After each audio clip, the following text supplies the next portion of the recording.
तो दोस्तों जरा सोचो क्या हो जब एक लड़की खुद को सजा देने के लिए कुछ भी करने पर आ जाए। कभी वो 4 लड़कों के साथ गाड़ी में बैठ जाए, तो कभी एक ड्रग एडिक्ट के साथ कार में कहीं भी जाने को तैयार हो जाए। तो कहानी की शुरुआत में हमें एक 16 साल की लड़की दिखाई जाती है जिसका नाम आरियाना है, जो अपनी एक दोस्त शिरान और एक लड़के के साथ रात पार्टी करने के लिए जाती है। वो ऐसी पार्टी में पहली बार आती है जहां सब नशे कर रहे होते हैं। वही उसकी दोस्त उसे एक लड़के से बात करने के लिए कहती है जो उसके साथ बात करने में इंटरेस्टेड होता है। शुरू में आरियाना मना करती है, बाद में उसके दोस्त उसे वोडका पिलाकर लड़के से बात करने के लिए कहते हैं। लेकिन उसके बाद हम देखते हैं कि आरियाना मौका देखकर पार्टी से निकलकर अकेले ही वापस आने के लिए निकल जाती है। उसके बाद देर रात में वो एक बस स्टैंड जाकर बस की वेट करती है। दूसरी तरफ उसके माता और पिता उसे बार बार फोन कर रहे होते हैं जिसका जवाब आरियाना नहीं दे रही होती।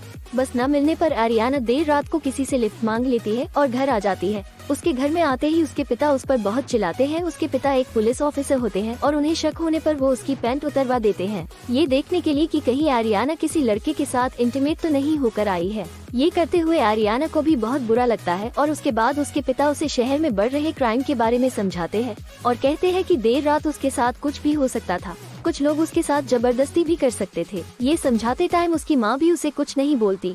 बाद में उसकी गलती का एहसास करवाने के लिए उसके पिता उसे एक सजा देते हैं। वो उसके कपड़े अजीबोगरीब तरीके से फाड़ देते हैं और उसे घर के बाहर खड़ा कर देते हैं ताकि रात में लोग आए और उसे गंदी नजर से देखें, ताकि आरियाना को शर्म आए। वो आरियाना को सुबह 6 बजे तक घर के बाहर खड़े होने के लिए कहते हैं। बाहर खड़े होकर आरियाना को बहुत बुरा लगता है और तभी वहाँ से 4 लोग गुजरते हुए आरियाना को बुरी नजर से देखते हैं और यहाँ घर के अंदर से उसकी माँ और पिता उस पर नजर रख रहे होते हैं। सुबह 6 बजे तक आरियाना घर के बाहर ही होती है। उसकी सजा के बाद उसकी माँ उसका मूड ठीक करने के लिए उसे अच्छी बातें करती है और उसे और उसकी छोटी बहन को घुमाने के लिए जंगल में ले जाती है जहाँ वो मस्ती करते हैं और वही नहाते भी है, जिससे आरियाना का मूड ठीक हो जाता है। उसके बाद आते वक्त आरियाना कार चलाने की जिद करती है और उसका मूड ठीक करने के लिए वो मान जाती है। उसके बाद आरियाना काफी अच्छे से कार चलाती है, पर अचानक से ही उसके सामने 2 पत्थर आ जाते हैं जिसके कारण रास्ता टाइट हो जाता है। तब उसकी माँ कार से उतरकर उसे रास्ता दिखाती है, लेकिन गलती से आरियाना ब्रेक की जगह रेस पर पैर रख देती है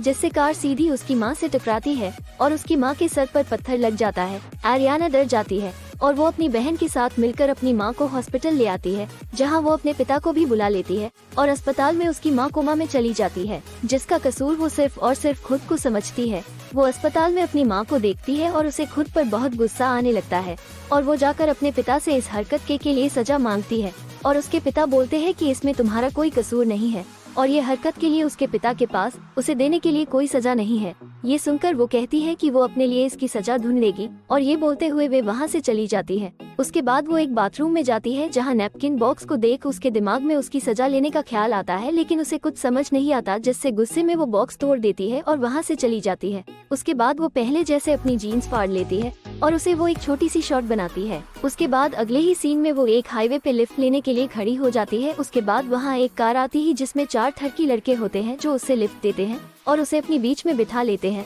उसके बाद वो सब गाना गाना शुरू करते हैं और उसके बाद उनमें से एक लड़का आरियाना को टच करने की कोशिश करता है और उसी समय आरियाना के पिता का फोन आ रहा होता है जिसे आरियाना कट कर देती है। उसके बाद एक लड़का आरियाना को टच करने के लिए कहता है, जिसके बाद आरियाना कुछ भी बोलने से पहले अपनी टी-शर्ट उतार देती है। उसके बाद सब एकदम से हैरान हो जाते हैं और उनमें से एक आरियाना को किस करने की कोशिश करता है। इसके साथ ही आरियाना कार में उल्टी करती है, जिसे देखकर सब आरियाना को वहीं छोड़कर चले जाते हैं। उसके बाद आरियाना को उसकी छोटी बहन का फोन आता है, जिसे उठाकर आरियाना कहती कि वो बाहर है, जल्दी घर आ जाएगी और ये बोलकर फोन कट कर देती है। इसके बाद आरियाना उसी हाईवे पे चलने लगती है जहाँ उसका पैर एक ट्रैप में फंस जाता है और वहाँ 2 लड़के आ जाते हैं जिन्होंने ये ट्रैप खरगोश के लिए लगाया होता है। इसके बाद वो आरियाना को लेकर अपने घर चले जाते हैं क्योंकि आरियाना का पैर जख्मी होता है। वही उसके घर में रात को आरियाना उसमें से एक को उसका इस्तेमाल करने के लिए कहती है और उसके सामने अपने कपड़े उतारना शुरू कर देती है, जिसे देखकर वो आदमी उसे रोकता है, लेकिन आरियाना नहीं रुकी और कपड़े उतारती जाती है।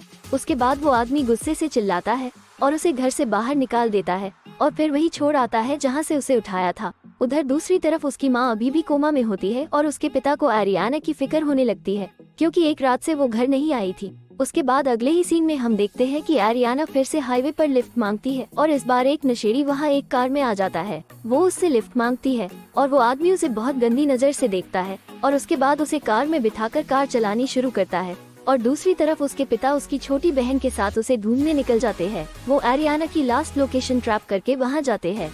उसके बाद वो आदमी एक सुनसान जगह पर कार रोक लेता है और एरियाना को पीछे आने के लिए कहता है। और उसके बाद एरियाना अपना फोन ऑन कर लेती है, साथ ही उसके पिता का फोन देखती है और उठाकर ऐसे ही फोन साइड पर रख देती है। उसके बाद उसके पिता उसकी लोकेशन ट्रैप कर रहे होते हैं। उसके बाद कार के पीछे वो आदमी एरियाना के कपड़े उतारने शुरू कर देता है और साथ साथ उसे गलत टच करता है। एरियाना वो आदमी को बोलती है कि ये उसने पहले कभी नहीं किया और वो आदमी उसे कहता है कि तुम्हें बहुत मजा आएगा। ये बोलकर वो आदमी उसके साथ इंटीमेट होना शुरू करता है और वो आदमी उसकी शॉर्ट भी उतार देता है और उसके अंडरगारमेंट्स भी। उसके साथ ही वहाँ एरियाना चिल्लाने लगती है। उसे चिल्लाता देख उसके पिता वहाँ आ जाते हैं, जिनकी आवाज सुनकर वो आदमी उसे वहीं उतार कर वहाँ से भाग जाता है। और उसके पिता एरियाना को ठीक देखकर बहुत खुश होते हैं और उसे कहते हैं कि मुझे समझ आ गया है कि मैंने तुम्हें बहुत बार सजा दी। और अब उनको अपनी गलती का एहसास हो जाता है और वो एरियाना से माफी मांगते हैं, जिसे एरियाना खुशी से रोने लगती है। इसके बाद हॉस्पिटल में उसकी माँ को होश आ जाता है। ये देख एरियाना बहुत खुश होती है और इसी के साथ ये कहानी यही खत्म होती है। तो दोस्तों, अगर आपको ये कहानी पसंद आई तो इसे लाइक करें और पेज को सब्सक्राइब करना ना भूले।